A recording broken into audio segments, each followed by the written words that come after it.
کہ تقدیر کے جو عام عقیدے میں ہم تقدیر کہتے ہیں اس کے دو پہلو ہیں۔ ایک پہلو ہے ما اصاب علی الانسان، جو کچھ انسان پر آتا ہے مصیبت، جیسے ابھی آیت میں نے پڑھی ما اصاب من مصیبت فی الارض ولا فی انفسکم۔ ہم ہر وقت زد میں ہیں، کوئی تکلیف آ گئی، کوئی مصیبت آ گئی، کوئی بیماری آ گئی، کوئی حادثہ ہو گیا، کوئی بچہ فوت ہو گیا، کوئی عزیز جو ہے وہ فوت ہو گیا، یہ ہر وقت حوادث ہے۔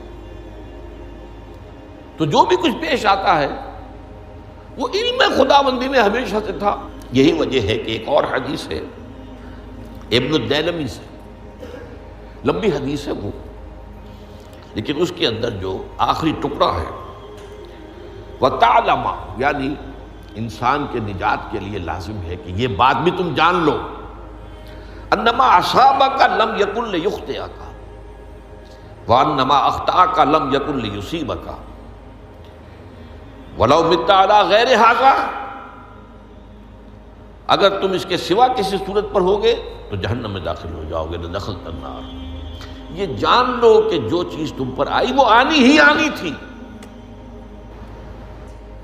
دیکھیے ہوتا کیا ہے، کاش کہ میں اگر یوں کر لیتا تو یہ نہ ہوتا، بس یہی ایمان بالقدر کے منافی ہے۔ جو ہوا ہے وہ اللہ تعالیٰ کے ہاں تو پہلے سے طے تھا، ہونا ہی تھا۔ تمہاری کوئی تدبیر، کاش کہ میں اس وقت یہ کر لیتا، یہ لو، اسی لیے ایک حدیث میں الفاظ آئے ہیں ان کلمۃ لو تفتح عمل الشیطان، اس لو سے، کاش، اس سے شیطانی عمل شروع ہو جاتا ہے۔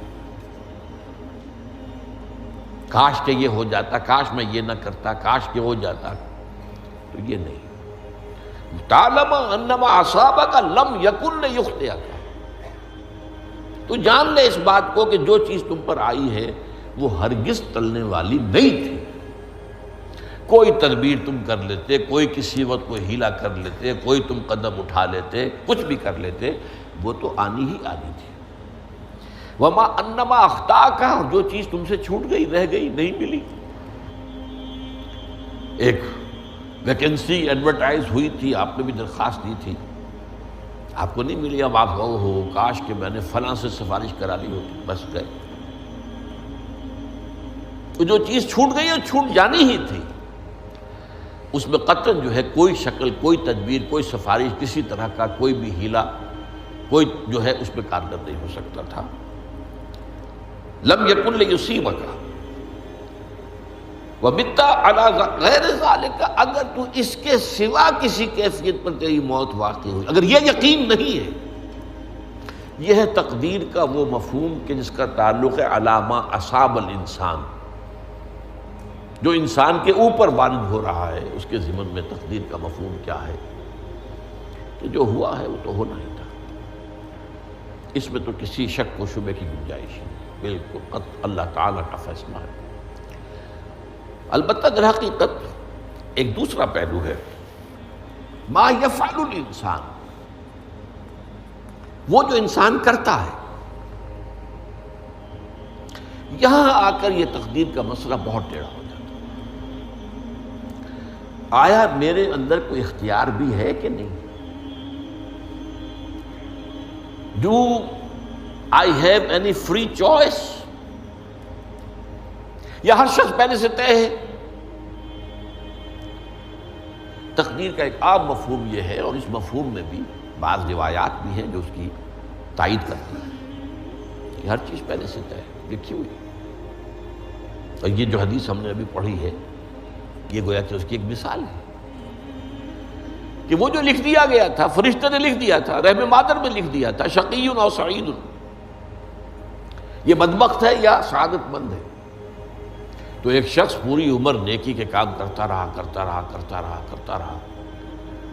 آخری وقت میں آ کر کوئی ایسا حادثہ پیش آ گیا کہ وہ اہل جہنم کے سے کام شروع کر دیا اور جہنمی ہو گیا۔ یا ایک شخص ساری عمر جو ہے جہنمیوں کے سے کام کرتا رہا، آخری وقت میں آ کر کوئی ایسی توفیق ملی، کچھ ایسا معاملہ ہو گیا، توبہ کر لی اور اس نے جو ہے اہل جنت کے سے اعمال شروع کر دی، ضرورت ہو گئی۔ تو یہ جو ہے علامہ اصابک کا علیحدہ بات ہے، اور علامہ یفعل الانسان، انسان کیا کرتا ہے، اس میں اس کی قدرت کتنی ہے، اور یہ ہمارے ہاں فلسفے کا بڑا مشکل موضوع ہے، اسی کا نام ہے جبر و قدر۔ ہمارے اسلاف میں بھی کچھ لوگ ایسے ہیں متکلمین میں سے، دیکھیے ہمارے ہاں ایک وہ لوگ ہیں کہ جو اس پر قناعت کرتے ہیں کہ جو اللہ نے کہہ دیا اور رسول نے کہہ دیا، اس سے آگے ہم مین میخ نہیں نکالیں گے، وہ محفوظ راستے پر ہوتے ہیں۔ لیکن بہرحال انسان کو اللہ نے ایک عقل بھی دی ہے، اور یہ عقل سوالات اٹھاتی ہے، اور جو زیادہ ذہین انسان ہوتے ہیں ان کے اندر ان کی یہ مصیبت زیادہ ہوتی ہے، لہٰذا وہ تو سوچتے ہیں، کچھ نہ کچھ غور و فکر کرتے ہیں، بات سمجھنے کی کوشش کرتے ہیں۔ اس میں اب ہمارے ہاں دو طبقے ہو گئے، جبریہ قدریہ۔ ایک نقطہ نظر یہ ہے کہ انسان مجبور محض، کوئی اختیار نہیں، اور ایک یہ ہے کہ انسان قادر مطلق ہے، جو چاہتا ہے اپنے فیصلے میں مختار مطلق ہے، وہ فیصلہ کرتا ہے۔ انہیں قدریہ کہتے ہیں۔ تو جبریہ اور قدریہ ان کی بحثیں ہمارے یہاں، یہ وہی تقدیر کا مسئلہ جو میں نے کہا تھا، بحثوں میں آ کر الجھ جائے، آج تک حل نہیں ہوا، حل ہو سکتا ہی نہیں۔ اب اس کے ضمن میں علامہ اقبال کا ایک شعر آپ کو سناتا ہوں، وہ بہت اچھا لگتا ہے، بہت خوبصورت لگتا ہے شعر ہونے کے اعتبار سے۔ تقدیر کے پابند جمادات و نباتات، مومن صرف اللہ کے احکام کا پابند۔ اس میں انسان سے پابندی کی نفی کر دی گئی ہے، وہ صرف پابند ہے اللہ کے احکام کا۔ نتیجے کے اعتبار سے تو جو یہ شعر کہہ رہا ہے، جو بات وہ صحیح ہے، پابندی اصل جو ہے وہ اللہ کے احکام کی ہے، لیکن یہ کہ تقدیر کی پابندی سے انسان بھی پوری طرح آزاد نہیں ہے۔ یہ سمجھ لینا کہ یہ جمادات و نباتات ہی کا معاملہ، یہ غلط ہے، یہ مبالغہ ہے۔ ظاہر بات ہے کہ شاعر جو ہے، شاعر مبالغے سے بچ نہیں سکتا، چاہے وہ علامہ اقبال ہو، کوئی بھی ہو۔ تو اسی لیے سورہ شعراء کے اندر جو عام شعراء کی جو صفات بیان ہوئی ہیں وہ آپ کے ذہن میں آ گئی ہوگی۔ مبالغہ کرتے ہیں، فی کل واد یہیمون انہم یقولون ما لا یفعلون، وہ کہتے بھی وہ کچھ ہے جو کرتے نہیں ہیں، اور یہ بات تو علامہ اقبال پر بھی چشمہ ہوتی ہے۔ بہرحال یہ شعر ذرا پھر نوٹ کیجئے، تقدیر کے پابند جمادات و نباتات، مومن صرف اللہ کے احکام کا، کوئی بات صحیح نہیں۔ انسان بہت سے اعتبارات سے مجبور ہے۔ سب سے پہلے جو ہے انسان کے اندر ایک تقدیر نوعی ہے، نوع انسان۔ چھوٹی سی چڑیا اڑتی پھرتی ہے، انسان نہیں اڑ سکتا۔ آپ نے ٹھیک ہے مشین ایجاد کر لی، جہاز ایجاد کر لیا، آپ دوڑ رہے ہیں، 500 آدمی اور سینکڑوں من سامان لے کر جو ہے وہ جا رہا ہے، 747 ہو یا 757 ہو، یہ کر لیا ٹھیک ہے، خود نہیں اڑ سکتا۔ اب کیا کریں گے آپ؟ یہ تقدیر نوعی ہے، سپیشیز، ہر سپیشیز کے لیے اللہ نے ایک اندازہ مقرر کر دیا ہے، اس اندازے ہی میں رہے گا، اس سے باہر نہیں جا سکتا۔ پھر ایک تقدیر شخصی ہے۔ اب دیکھیے تقدیر شخصی کیا ہے؟ بعض اوصاف و صفات ہمیں وراثتاً ملتے ہیں، we have no choice۔ پہلے بھی یہ بات مانی جاتی تھی، آج جو ہے ذرا سائنٹیفک انداز میں ہم کہتے ہیں جینز میں چلا آ رہا ہے، وہ جینز کو کوئی بدل سکتا ہے؟ جو جینز بھی آپ کو ملے اپنے والدین کی طرف سے، وہ آپ کی شخصیت کا ظاہر بات ہے کہ فیصلہ کن طرز پر اس کو ڈھال دیتے ہیں۔ جینز ہے، پابندی ہے۔ نمبر 2 یہ کہ خاص طور پر جو گھر کا ابتدائی ماحول ہوتا ہے، ماں کی گود اور ابتدائی گہوارہ گھر کا، اس کے جو اثرات مرتسم ہو جاتے ہیں شخصیت کے اوپر، وہ بھی بڑے مستقل ہوتے ہیں، پختہ ہوتے ہیں۔ ان دونوں چیزوں کو ضرب دے لیجئے، hereditary factors multiplied by environmental factors, اس سے مل کر ایک شے تیار ہوتی ہے جس کو قرآن کہتا ہے شاکلہ۔ قل کل یعمل علی شاکلتہ فربکم اعلم بمن هو اہدی سبیلا، سورہ بنی اسرائیل۔ شاکلہ کسے کہتے ہیں؟ شاکلہ شکل دینے والی شے۔ آپ کو لوہا ڈھالنا ہے، کوئی خاص پرزہ بنانا ہے، اس کا پہلے سانچہ بناتے ہیں۔ لوہے کو پگھلا کے اس میں ڈالیں گے تو جیسا سانچہ ہوگا ویسا ہی لوہا جو ہے وہ شکل اختیار کرے، اسے شاکلہ کہتے ہیں۔ یہ شاکلہ جو ہے ہر انسان کا، اس سے باہر انسان نہیں جا سکتا۔ اس کے اندر سٹرگل ہوگی، اس کے اندر اس کی جد و جہد ہوگی، لیکن اس کا یہ مطلب نہیں ہے کہ اس کا کوئی فری چوائس ہے۔ فری چوائس ہے، لیکن وہ فری چوائس انہی حدود کے اندر کام کرے گا، اس سے باہر نہیں۔ اس بات کو مختلف احادیث میں حضور نے بہت خوبصورتی سے بیان کیا۔ ایک حدیث بڑی اہم ہے، بڑی اہم ہے۔ الناس کالمعادن،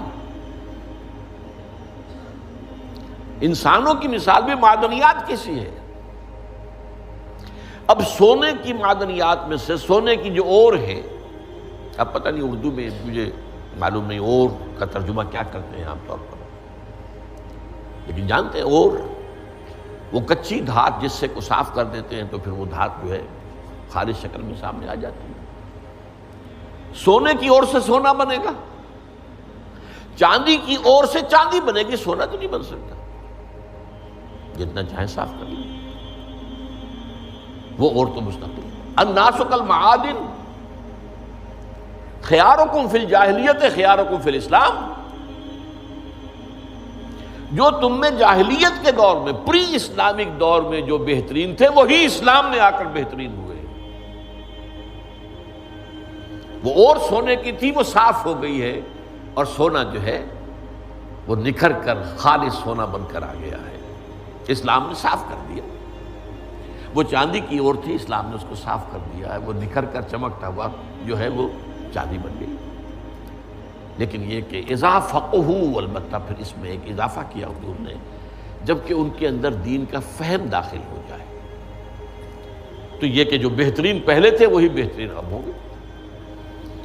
اسلام لانے سے پہلے بھی بہترین ابو بکر تھے، اسلام لانے کے بعد بھی بہترین ابو بکر۔ حضور پر وحی سے پہلے بھی بہترین خاتون خدیجۃ الکبریٰ تھی، ایمان لانے کے بعد بھی بہترین خاتون خدیجۃ الکبریٰ تھی۔